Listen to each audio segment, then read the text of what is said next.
Hello, everybody, and welcome back to another episode of Ben the Human Plays Vagrus the Riven Realms. We're here in Arx Mortis.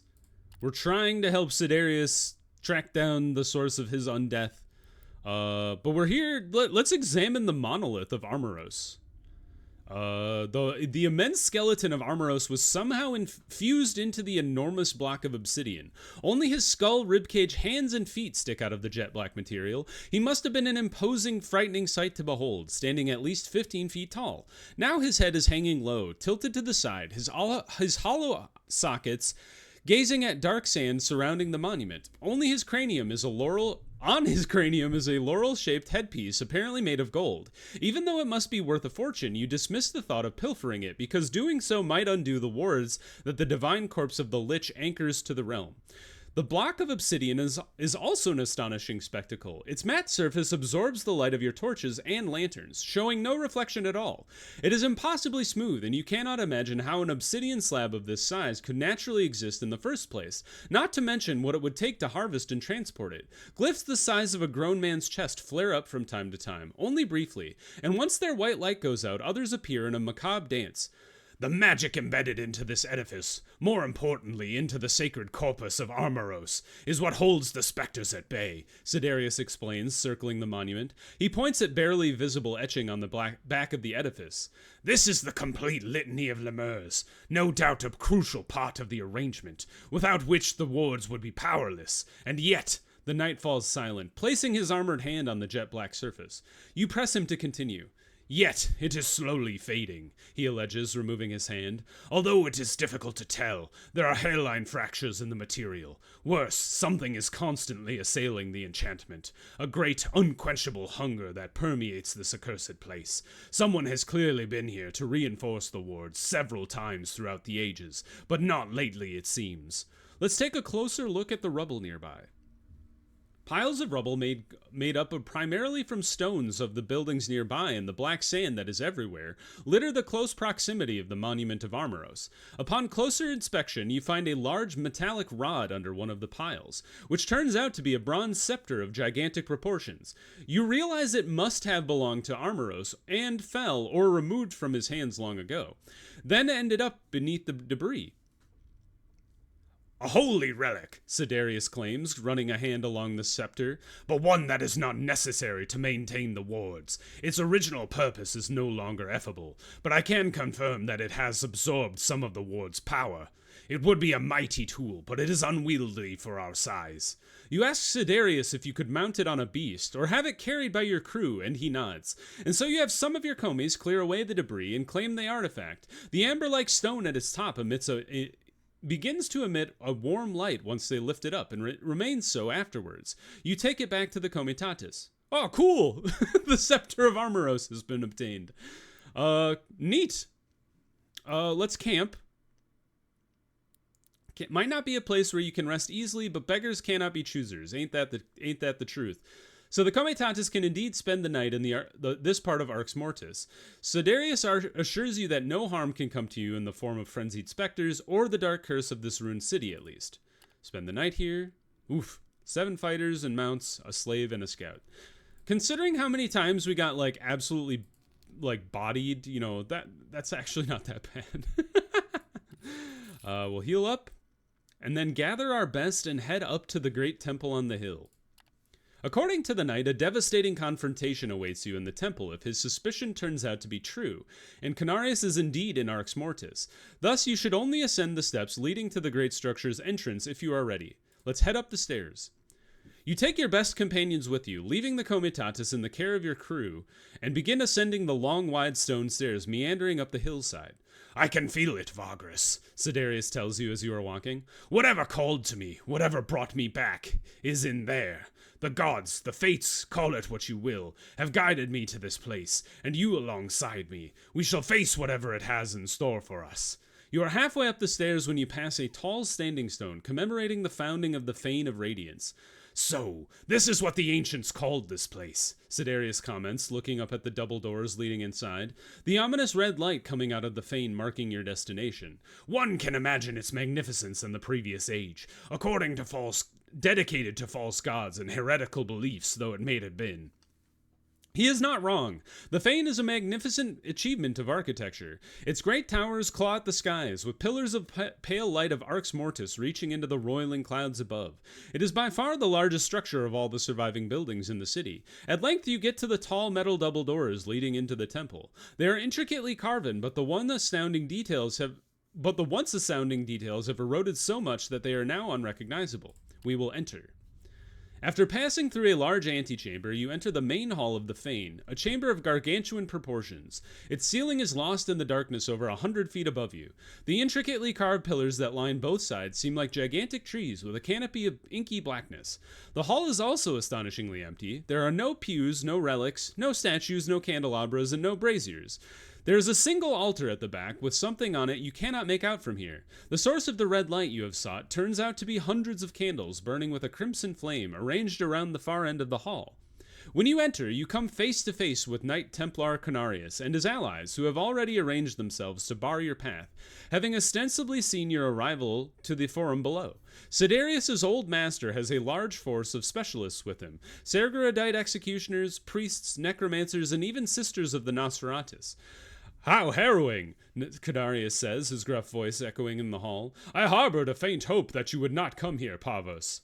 "Of course," your knightly companion retorts. "You are afraid to face me again after your pitiful defeat in Devon. This is the last desperate gambit you and your corrupt friends have came up with after I massacred them all over Terra Supra. Perhaps it is time to refrain from referring to me as a child, don't you think?" "Oh, Sedarius, how you have fallen so far," Konarius asks with a rapidly fading conviction. "Your feigned abhorrence is pathetic, master," your undead knight says cruelly. "But you would know all about falling, wouldn't you? And that made me wonder, why dedicate yourself to this hunt? Why come out of retirement and risk it all after your pardon? We have already established that it is not for my benefit. Your misdeeds were kept silent publicly, even inside the Order. So why go through all this trouble when you don't have to clear your name?" Konarius remains silent, his features slowly turning into a frown. "I believe I have the answer," Sedarius says menacingly. "You were promised a boon, weren't you? You were promised undeath." The despondent expression on Konarius' wizened features all but confirms that your knightly companion's hunch is right. "There it is," Sedarius declares triumphantly, "behind all the posturing and grandstanding. The reason your pathetic grab for powers you never deserved. You are everything that was wrong with the Church and the Fulcamus. It must vex you terribly that I received the boon you craved so much that you would breach all covenants and defile all rules for it." Konarius' expression hardens, and the color of his face becomes crimson. "Yes," the old knight hisses. "You don't know how much I sacrificed to get what just fell into your undeserving lap, boy. This blessing is only supposed to be granted to exceptional men, and so it would have come to me, not to some self-righteous fool who is only good to be used as a blunt weapon. It should be me, not you. The gods saw fit in their salience to grant me this boon, old man, not you," Sedarius says, chuckling in a metallic voice. "Why do you think that happened?" "The gods?" Konarius roars in laughter. "Boy, you know nothing about—" "Knight Templar," one of the old man's companions, a high priest of Sergorod, interjects. "Enough of this pointless drivel. Deal with this abomination and his lackeys, and let us be done with it." "Indeed," Konarius says darkly and hefts his warhammer. He and Sedarius approach each other and are about to duel to the death. You can see that the Nosferatus sisters are prepared to sacrifice some slaves they have brought with them, and you know that they intend to magically heal the old knight, should the fight not go as they planned. You must get to them while the others engage the rest of the foe. You order some of your companions to join you in this endeavor. Well, Sedarius seems to be busy, and Nadir is out of contention, so let's bring our old squad of goodies, minus Ren, and hope this goes well. Konarius lunges at Sedarius in a blind fury, his wrathful magic crackling in the air around his armored form. For you to reach the Nosferatus witches who are intent on healing the knight and their allies, you must first defeat the Sergerodite warriors barring your path.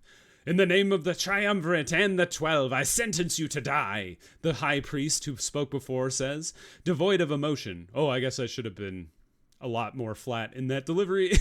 Then waves his warriors forward. You meet them head on. All right. Who are you? High priest? Normal priest. Okay, so you are... You should probably be, like, my #1 target.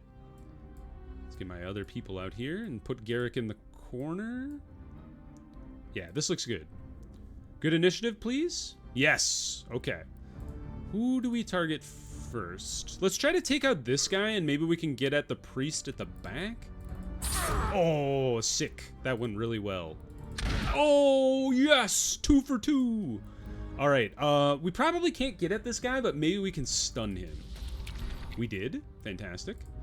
Let's give Gorgoro 2 moves, so he can run forward, and then break this guy's armor in the middle here. We've been shield charged, and then pushed. Hey, you didn't move. Good job. Break that armor. Good job. Shoot him. I would like to chew through this guy so we can get at the priest behind. Ah, rats. Debuff these two if we can. Break more of this idiot's armor. And maybe kill him. Yes! Yes! Let's get another double move on Kreefta this time. Stop hitting me. And now we really need to take out this priest. Although he's still stunned, which is fantastic. So let's maybe focus on this guy. All right, now everybody go back to the other guy. Just bleed him to death. Rush forward. All right, this combat went really, really well. Just take your time. And then axe attack. All right. We only took like a few hits on Skornar, I think. That one really good. I'm very pleased. With the High Priest and his protectors slain, you reach the Nosferatus contingent while Sedarius is battling Konarius in an astounding display of martial prowess. The witches and their cronies have to abandon their gruesome business with the sacrificial slaves and face you. A dark figure joins them in the fight, someone you recognize from before. Good. I hate unfinished business. The Tarkian assassin you fought in Calyx Villa tells you as he takes up a fighting stance. I have no idea if that's what he sounded like. You must strike hard and fast. I remember he was really hard to hit. Oh, and the Nosferatus being at the back is kind of rough. All right, let's see if we can't push through to the back and try to take out as many of them as possible, because they will heal people if we don't. So let's shoot him. I was kind of hoping he would just evade, and then we could attack the Nosferatus at the back. Switch with Gorgoro. Okay, he did evade now. Okay, there we go. That's kind of what I was hoping for. Yes! Crit. And then maybe stun one of the other ones so they heal less. You've seduced my dwarf. How rude. Boost Kreefta again so she can maybe execute this sister. That's what I was worried about, was the life tapping. Maybe Gorgoro can finish her off. Not quite. Close. Good dodge. There we go. That's what we needed to get rid of. All right. Now her.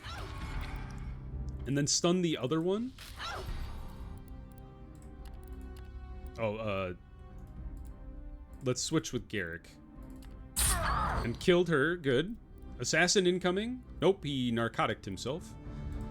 Good. The good drugs. I don't think I can debuff the skeleton, so that was kind of a waste. Let's break some of the armor here. Good dodge. Good miss. Well done. Skornar's stunned. Owie! That's not great. Yes! Alright. We don't have to worry about heals anymore. And maybe kick this guy to the back? Does that work? It did! And then you're locked down, so that's good. And then boost Kreefta, maybe? She can rain arrows on people? He's gonna keep healing himself, which is less than ideal. Let's try to take out the skeleton, maybe? Can you do anything back there? Apparently not. Dodge. Haha, sucker. Alright. You don't really do anything at the back, Skornar, so I'm gonna have you move to the front. And let's lock that guy down some more. I don't know if that's super helpful. Just keep chipping away at him, I guess. He's stuck. Let's take out the bony. Do you have armor? You don't. Let's keep taking down the Bone Lord. Haha. You can't break through my armor? Oh, you're stuck at the back and I'm poking you to death. Oh, Garrick, get up. Stop that. Let's throw a dagger at him. And then Garrick, ward him? Oh, crit for death. Well done, team. Holy cow. That went so good. Having brought the sisters low, you quickly take in your surroundings to see how the fight is going. Sedarius and Konarius are still dueling, their extraordinary martial skills and unrelenting willpower on display. There's no clear victor emerging anytime soon, but the threat of magically healing Konarius is at least gone for good. Your companions finish off some of the stragglers from the foe, so you have a little time to decide what to do. You regroup and move closer to the duel. Even without anyone backing him up, Konarius is not an easy foe to vanquish. Aid him? Let him face it. I love the idea of him facing his master alone. I do not want to lose this after fighting so well. So let's aid Sedarius. We can bring 4 people to pummel this man. I bet, you know what? I bet Sedarius gets mad at me. He's like, I could have fought him on my own. Not Garrick. He's very wounded. Skornar? He's also pretty wounded. Maybe we just bring Harvick. And then just have him jump back and forth. Let's try that. Yeah. Krifta, shoot this fool. Gorgoro, break his armor. Harvick, jump forward. Oh, this poor bastard. Let's go ahead and... What does this do? Initiative and accuracy. Yeah, let's inflict Bane on this fool. Ah, I evaded you. And it evaded you. Don't you feel stupid? Crit for 8? I'll bleed you to death? And then, inflict the killing blows, Sedarius. Victory is mine. At last, Konarius falls to the ground, bleeding profusely from a myriad of wounds. Ain't that the truth? I hit him like 12 times. Maybe not that much, but a lot. He manages to get to his knees, but Sedarius kicks away his warhammer, and positions himself to deal the final blow to his former master. Please, Parvis, the old knight pleads with Sedarius, weeping pathetically now, although whether from pain or fear you cannot say. Have mercy on me, for the sake of all I've done for you. Sedarius does not respond. Standing over his master, his skull face is unreadable, yet his ember eyes burn intensely. All right, so be it, Konarius says and lowers his head in defeat, removing his battered helmet. Sedarius raises his two-hander once again, the blade already slick with the blood of the old knight. They will not raise you, master, Sedarius says almost softly. I will ensure it by destroying your remains. What you seek shall never be yours. No, what? Konarius tries to protest, but the steel blade falls with immense force and beheads the old man. His head rolls away, his final expression of terror and betrayal frozen on his face. The long silence after the execution is broken with Sedarius returns to you. I would have preferred to face my master alone, he tells you coldly. I knew it. But let us not dwell on it. What we came here for must be close by. The two of you turn your attention to explore the fane. I thought he would be a little annoyed, but honestly, that reaction is so much tamer than I thought he would be, so I'm totally cool with that. There is nothing of note in the gigantic hall apart from the old stone altar at the far end. On it, surrounded by an army of crimson-flamed candles, is an object covered by a square piece of black silk. Once you are closer, you can see small red glyphs glowing faintly all over the altar, and the arch beneath which it is situated. Wards again, Sedarius tells you after examining the symbols with magical senses. Powerful ones, and beneath them, something monumental. Can you feel it, Vagrus? The touch of destiny. It is all around us.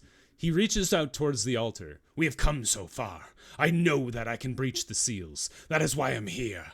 You stop Sedarius by placing your hand on his armored forearm. He does not pull it back, but he turns his gaze on you, explaining to him that whatever this mysterious object is, it must be warded off for a good reason.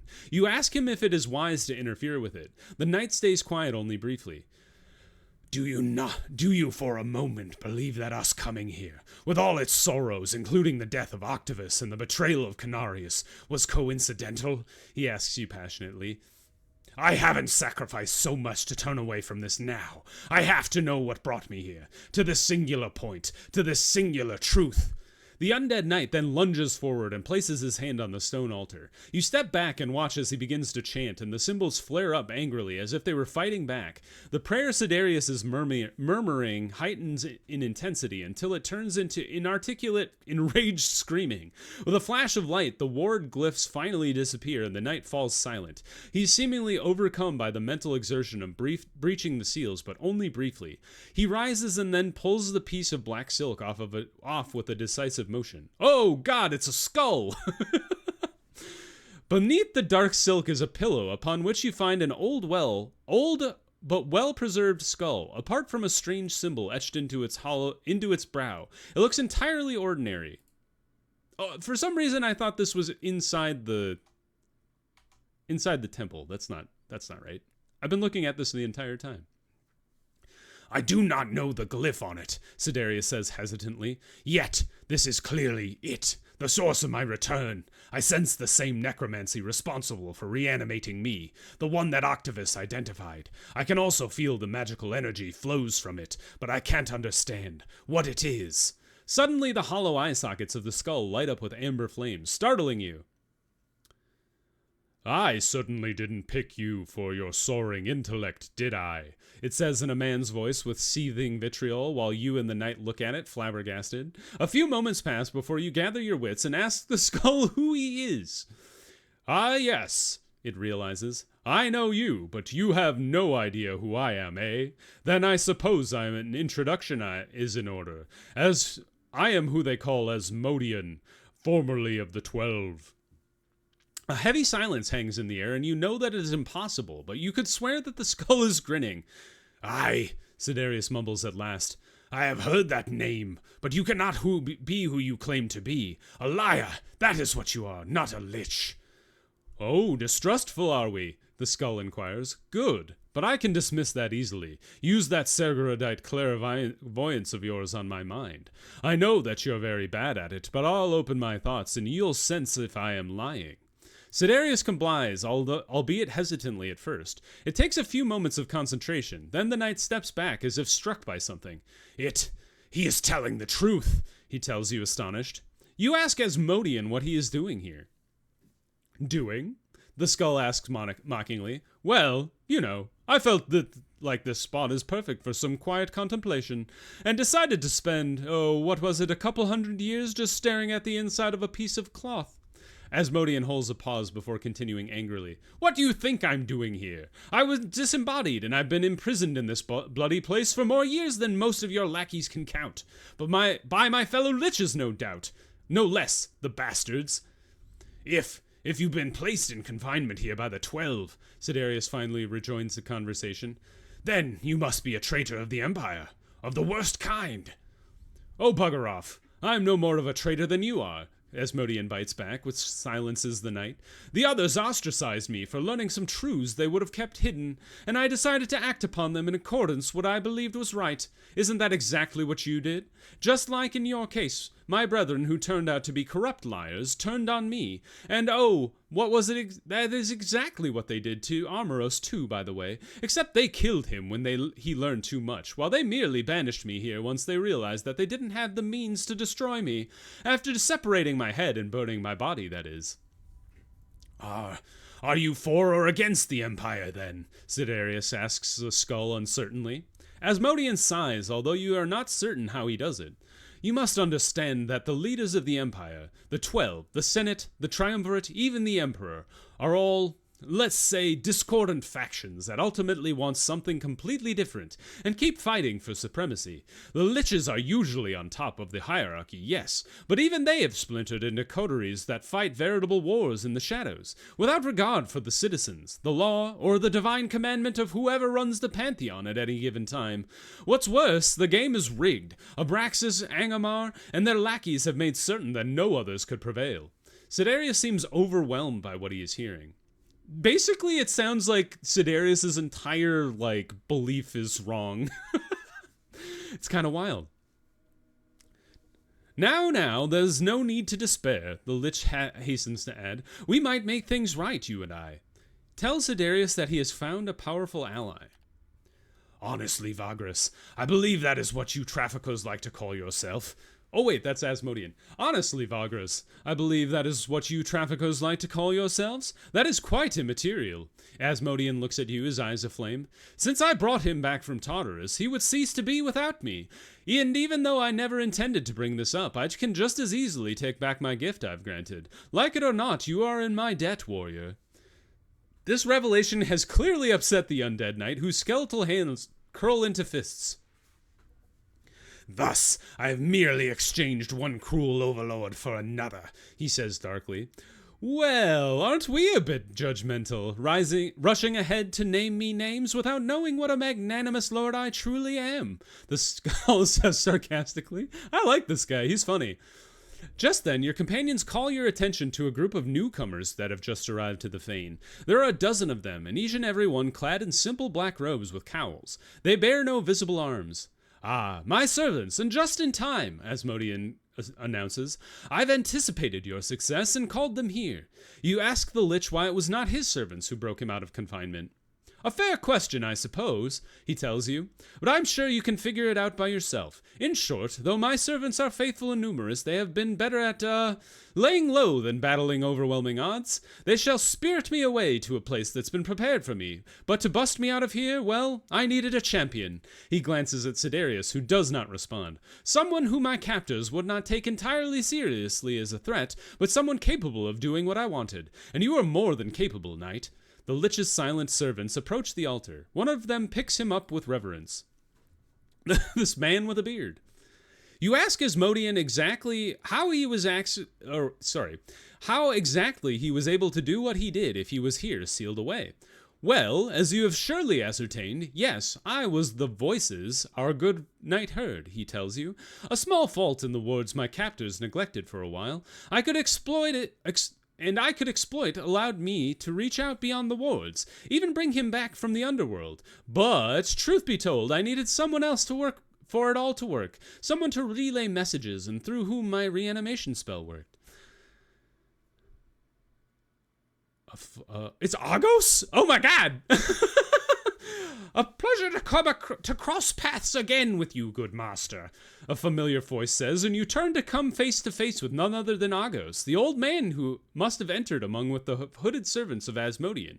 So you did not see him. Strangely, he does not wear a similar attire. Instead, he is wearing the same smelly rags he usually does. Even more oddly, he startles the Lich's servants, as if they were not aware of his presence either. Everybody is, like, surprising everybody. This is wild. Even more oddly, as astonished, you ask Argos if it is truly him. It is I, good master, the old man confirms, and you have no idea what I've been through to be here. He bears himself with an uncharacteristic decisiveness and speaks differently, too. You ask him what he is.